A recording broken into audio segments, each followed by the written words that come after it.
Hey guys, Titanic in 1912 here, and welcome to part 9 of Titanic 110, the story of the ocean liner from the beginning to the end. For part 9, we'll be discussing whether the Titanic disaster was preventable or not. If you're looking for the short answer, then the answer is yes. If you're looking for an answer with an explanation, then here it is. There were many things that could have prevented the Titanic disaster. And if you're thinking, oh, they could have gone slower, or having binoculars would have helped the lookouts, I'm sorry to say those aren't two on my list. See, had they gone slower, the impact would have actually been worse. They would have slowed down quicker, but he wouldn't have turned as much in the amount of time that they did. And as for the lookouts having binoculars, well, it was dark, and binoculars of 1912 times did not have night vision. They were not night vision goggles. So, what made the disaster preventable? Well, there are several things that could have prevented the disaster. One of them involves Titanic's sister ship Olympic, which we discussed in Part 8. Olympic's collision with the HMS Hawk led to Titanic being delayed from its departure while Olympic was undergoing repairs.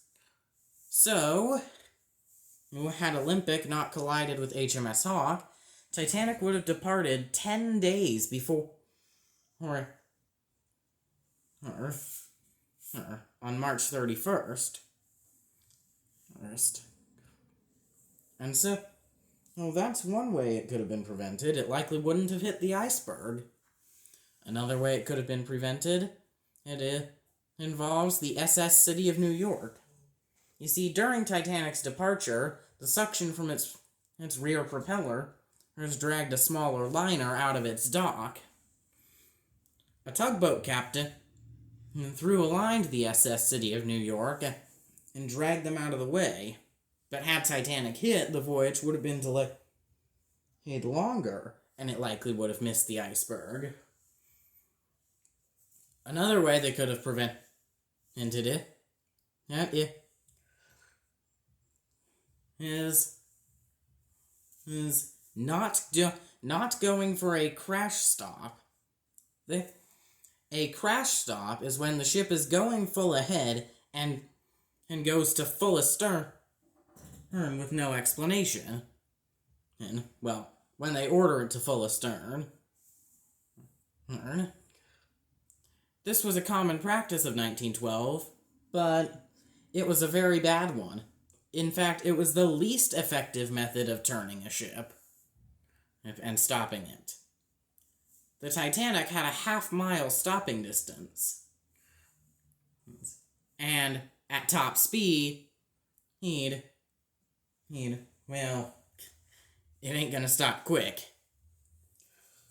Had they continued at full ahead, and it's thought they would have missed the iceberg with several feet to spare.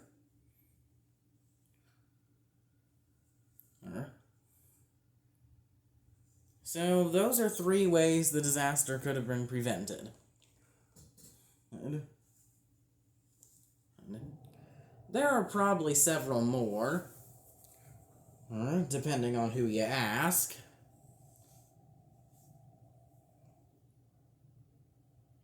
Anyways, guys, thank you very much for watching. Don't forget to like and subscribe, and I'll see you tomorrow for the finale of Titanic 110. Goodbye.